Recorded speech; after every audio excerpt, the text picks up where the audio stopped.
Welcome to Satyam science zone. और हम लोग यहाँ पे स्टार्ट करने वाले हैं जेट के लिए क्रैश कोर्स, जो कि पूरी तरह से मिलता है CSIR नेट से। तो फर्स्ट टॉपिक भी सबके लिए बहुत इजीली अंडरस्टैंडेबल है।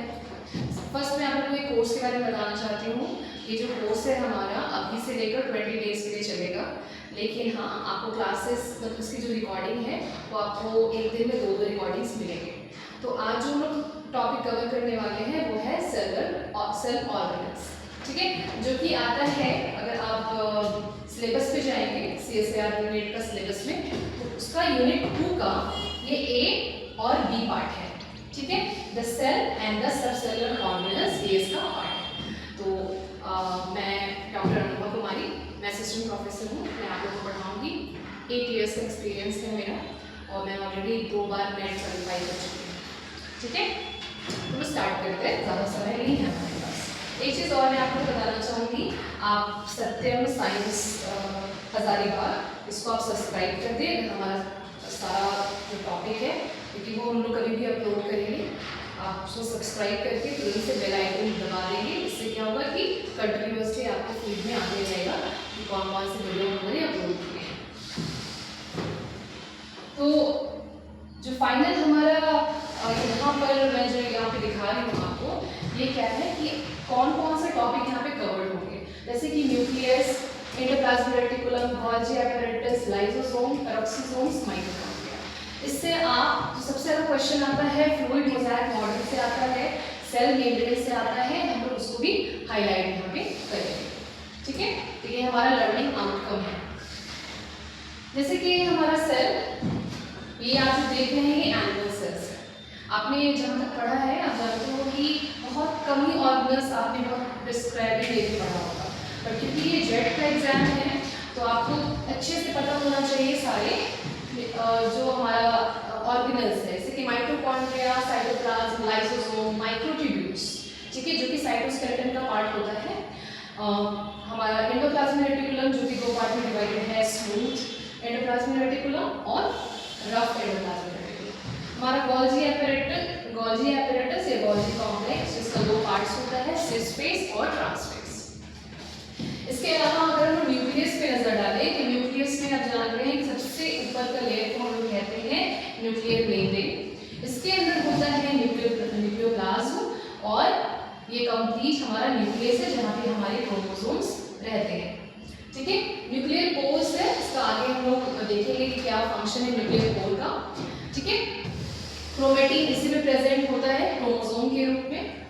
राइबोसोम्स है जो कि पूरी तरह से इंटरस्पर्स्ड होता है, फैला हुआ होता है सेल में, और वो स्पेशली रफ एंडोप्लाज्मिक रेटिकुलम में भी रहता है, और इसी वजह से प्रोटीन का सिंथेसिस यहाँ पे रफ एंडोप्लाज्मिक रेटिकुलम में होता है। तो यहाँ पे आप देख रहे हैं पहले फ्री राइबोसोम्स और नॉर्मल राइबोसोम्स। जो नॉर्मल राइबोसोम्स है वो हमारे एंडोप्लाज्मिक रेटिकुलम में है, रफ एंडोप्लाज्मिक रेटिकुलम, और फ्री राइबोसोम जो हमारा है वो थ्रू आउट दी सेल में साइटोप्लाज्म में प्रेजेंट, ठीक है। तो आप जानते हैं व्हाट इज सेल। सेल हमारा स्ट्रक्चरल, फंक्शनल और फंडामेंटल यूनिट ऑफ लाइफ है। जो मेन क्वेश्चंस ज़्यादा अराइज होता है वो होता है प्रोकैरियोट्स और यूकैरियोट्स से, ठीक है। तो प्रोकैरियोट्स आप जानते हैं प्रोकैरियोट्स क्या होता है। प्रोकैरियोट्स का मतलब होता है, यहाँ पर हम लोग उसको फॉल्स मानते हैं, और कैरियोट्स जो कि हमारे ग्रीक वर्ड से आता है कैरियन से, ठीक है, कैरियन से, इसका मतलब होता है कोर, सेंटर। तो क्योंकि हमारा यहाँ पर जो डिस्टिंग्विश किया गया है प्रोकैरियोट्स और यूकैरियोट्स को, वो डिस्टिंग्विश किया गया है न्यूक्लियस के बेसिस पे, तो इसलिए ट्रू और फॉल्स न्यूक्लियस, ठीक है। तो यूकैरियोट्स को हम लोग फिर कैसे बताएंगे। यूकैरियोट्स क्या है, यू का मतलब होता है ट्रू और कैरियन का मतलब होता है न्यूक्लियस। जिस सेल में न्यूक्लियस ट्रू है, मतलब बहुत अच्छे से ऑर्गेनाइज्ड है, ठीक है, आप देख के बता सकते हो कि it is a part of nucleus, उसको हम लोग कहते हैं यूकैरियोट्स। और जिसके पास बहुत अच्छे से, जैसे कि बैक्टीरिया, अगर हम फोटो यहाँ पे बनाए इमेज, तो ये इस तरह का होता है, जो कि आपको बहुत इजीली नहीं समझ में आएगा कि वो न्यूक्लियस ही है। ठीक है, तो उसको हम लोग कहते हैं, क्योंकि उसमें इसको न्यूक्लियोलस कहते हैं। तो ये हो गया प्रोकैरियोट्स। ठीक है, इसका डिफरेंसेस हम लोग देख लेते हैं जल्दी जल्दी। ठीक है, प्रोकैरियोट्स जैसे मैंने बताया बिफोर कैरियन और फॉल्स कैरियन, ट्रू और गुड कैरियन होता है यूकैरियोट्स का। Lack well defined nucleus and possess relatively simple structure. जो हमारे पास प्रोकैरियोट्स है, बैक्टीरिया आ गए, इसमें अमीबा आ गए, ये सब क्या है, ये लोग में बहुत ही सिंपल स्ट्रक्चर होता है, बहुत ज़्यादा रिसेप्टर्स नहीं होते उनकी सरफेस पे। ठीक है, और वैसे ही हमारा eukaryotes membrane have a membrane enclosed nucleus encapsulated their DNA। ठीक है, जो कि तुम्हारा डीएनए चारों तरफ से उसको प्रोटेक्ट करता है। Higher organisms, plants and animals, तो ये एग्जांपल है यूकैरियोट्स, प्रोकैरियोट्स का। यहाँ पे ये पार्ट बहुत इंपॉर्टेंट है, ये आपको क्वेश्चन में आ सकता है। साइज, सेल का साइज क्या है ये आप जरूर नोट डाउन कर ले। 0.1 to 10 माइक्रोमीटर इसका साइज होता है इन केस ऑफ प्रोकैरियोट्स, और यूकैरियोट्स में देखिए जिस 10 to 100 म्यूएम इसका साइज होता है सेल का। सेल मेम्ब्रेन रिजिड होता है, सेल वॉल प्रेजेंट होता है इसमें। ठीक है, और हमारे में सिर्फ प्लाज्मा मेम्ब्रेन होता है, सेल वॉल प्रेजेंट नहीं होता है।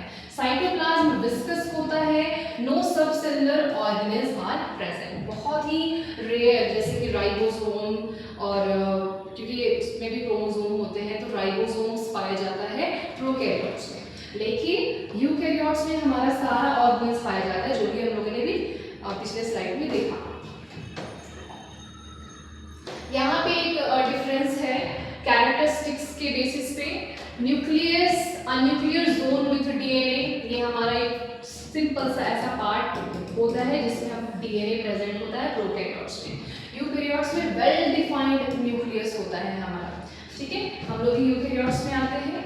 न्यूक्लियोलस इसमें हमारे प्रोकैरियोट्स में एब्सेंट, इसमें प्रेजेंट। माइटोकॉन्ड्रिया प्रोकैरियोट्स में एब्सेंट होते हैं, यूकैरियोट्स में प्रेजेंट होते हैं। गोल्जी भी वैसे ही एब्सेंट प्रोकैरियोट्स में और इसमें प्रेजेंट।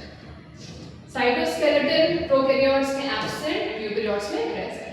सेल डिवीजन अगर हम लोग देखें तो सेल डिवीजन प्रोकैरियोट्स में बाय फ्यूजन होता है, बाइनरी फ्यूजन होता है, फ्रैगमेंटेशन होता है। यूकैरियोट्स में माइटोसिस के थ्रू होता है, प्रॉपर सेल डिवीजन होता है रेगुलेटेड वे में। ठीक है, तो ये दो डिफरेंस है प्रोकैरियोट और यूकैरियोट्स में। प्रोकैरियोट और यूकैरियोट से क्वेश्चन ज्यादा आते हैं, स्पेशली सेल वॉल पर। ठीक है, तो इस पे आप जरूर फोकस करें। सेल वॉल जो यहाँ पे बना हुआ होता है अलग अलग ग्लाइकोकैलिक्स से। ठीक है, किस किस चीज से बना हुआ होता है, ग्लाइकोकैलिक्स से। ठीक है, प्लाज्मा मेम्ब्रेन सबसे आउटर पार्ट हमारे सेल का, इसका सबसे आउटर पार्ट होता है पहले कैप्सूल। ठीक है, कैप्सूल के बाद आता है सेल वॉल। ठीक है, इसके बाद प्लाज्मा मेम्ब्रेन आता है, ये साइटोप्लाज्म है। डीएनए इस तरह से फैला हुआ होता है। न्यूक्लियोइड रीजन ये पार्ट होता है। हमारे में न्यूक्लियस होता है और राइबोसोम्स दोनों में प्रेजेंट होते हैं। ठीक है, ओके, तो हम लोग इसको कैसे सेल्स को आइसोलेट कर सकते हैं, तो हम लोग यूज करते हैं सेंट्रीफ्यूगेशन मशीन। सेंट्रीफ्यूगेशन में हम लोग एक सेंट्रीपिटल फोर्स देते हैं।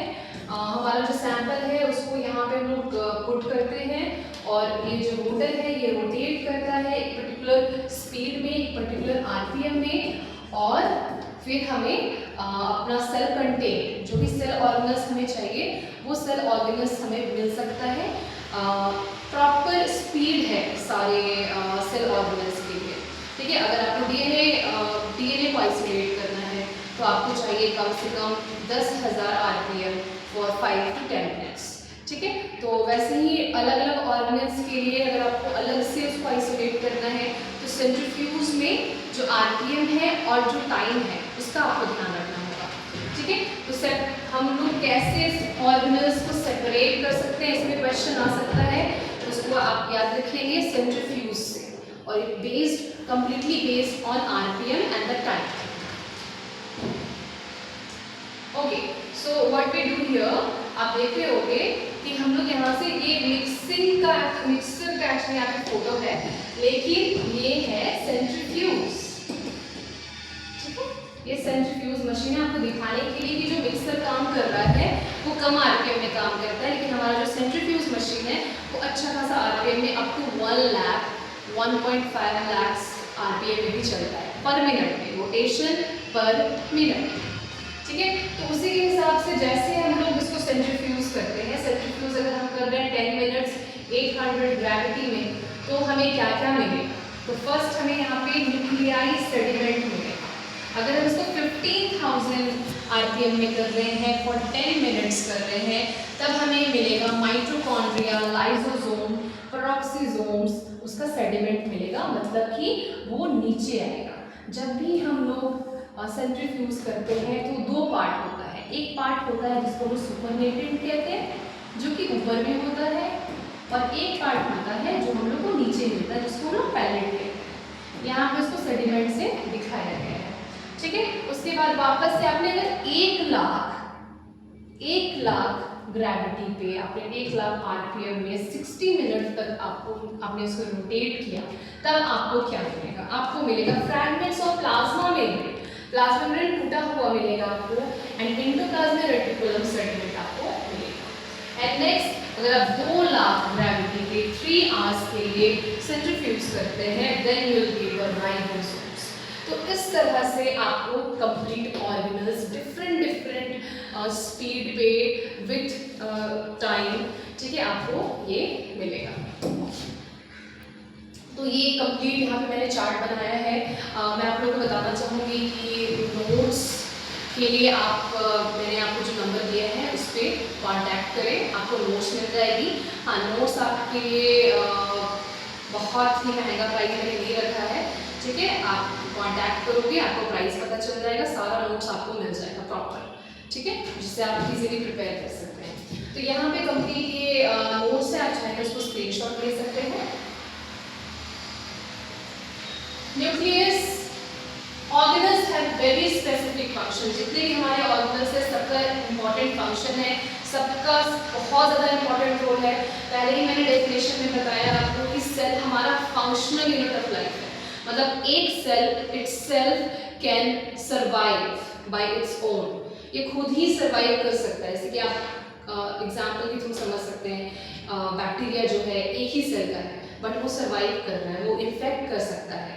ठीक है, वो पैथोजेनिक भी होता है, नॉन पैथोजेनिक भी होता है, गुड बैक्टीरियाज भी हमारे अंदर होते हैं, लेकिन वो एक सेल, बट उसके बाद भी वो सारा अपना लाइफ फंक्शन कर रहा है। तो वन सेल इज इनफ, ये हम कह सकते हैं। तो organelles have very specific role. क्यों कर सकता है सेल सारा वर्क? क्योंकि सारे ऑर्गेनल्स प्रेजेंट है, सारे ऑर्गेनल्स अपना अपना वर्क समझते हैं कि कौन सा वर्क है।